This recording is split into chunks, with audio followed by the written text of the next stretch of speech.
jump into questions for him, starting with Zeb on the left.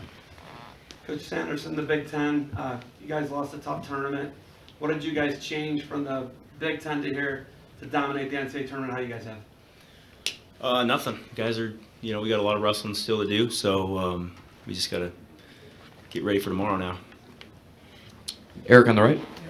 A lot of the wrestlers that came in and qualified for the finals talked about the family atmosphere and the spiritual aspect of wrestling that instilled in them at Penn State. Can you talk about that a little bit?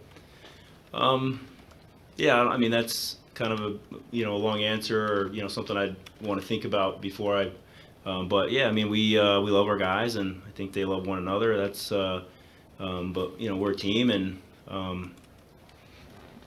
we still got a lot of wrestling to do. So Let's go Mark in the middle. Cael, you put together an unbelievable last 10 years, 11 years. I know you've been there. It's just unbelievable what you've been able to do. How Thank you. important is the coaching staff that you've been able to keep together mean to you? yeah, it's everything. Coach Cody, Coach Casey, Jake Varner's been there with us. We just have we just spent a lot of time together. I mean, I just try to just stay out of their way, because they do a great job, and when I try to start coaching, I just screw things up. And we have Jimmy Kennedy with us now, who's done a phenomenal job with our guys, and just the whole department. It takes a squad. There's a lot of support people. Our director of ops, our strength coach, just up and down the line. We just our trainer Dan Monthly. I mean, there's just a lot of people doing a lot of hard work. So, but yeah, thank you. Second row on the right, please. Cael, 5 winners, a range of scores, but some close, some dominant. But always, I mean, it didn't look like they were threatening anything. What's behind that confidence? They're tough matches. Every one of those matches are great matches. I mean, they felt like NCAA kind of final matches, and the guys just did a great job, kept their composure. Where the aggressors went out there and got the takedowns, right, and just they were themselves. That's these big moments. Obviously, when the team race is on the line, I mean that adds a lot. And that's something our guys are deal with.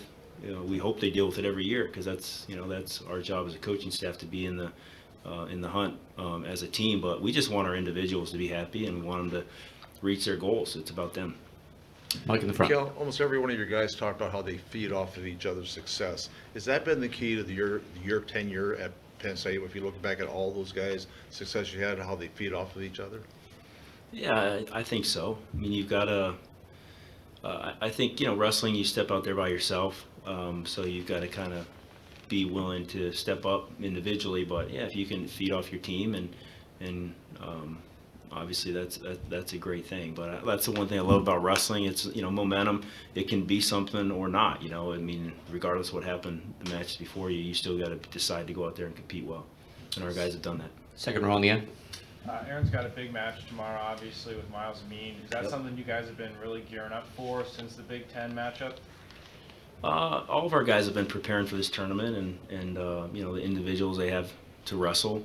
Yeah, a lot of big matches, and it's just big matches are decided in little key areas, simple areas, fundamental areas. So but Aaron's wrestling great. He's gone through a very tough bracket, right out of the gate. So he's done well, and a tough semifinal match there. Let's give it back over to Zeb here. Social media, the media in general, it's really hard. And you and your staff and Pat do an excellent job of keeping your guys off of social media and insulating them from negativity from social media and media, period. What do you and your staff do? How do you do that? And Carter said after he won, he's the best guy in the world. And they said it's not going to be close. He wasn't wrong. He wasn't wrong. What do you say to him about that? But he wasn't wrong. I mean, look at the score. It's pretty apparent. Carter's he's a tough kid. He's obviously a great wrestler, and I think we're just going to advise our kids and guide them and try to provide the resources for them to be successful, and they're going to choose to follow them and use them and use those resources. as little or as much as they want, you know. But our job as coaches, obviously, is just to make sure they have everything they need to be successful. Obviously, social media is it's a challenging time to be a student athlete. I think. I mean, a lot of decisions they have to make, and they have a lot of people give them a lot of advice, you know, and usually not good advice, you know. That's all the time we have for Coach Sampson. Thanks, Cool. Thanks, guys. guys. Appreciate it. Thanks, Cal. Recording stopped.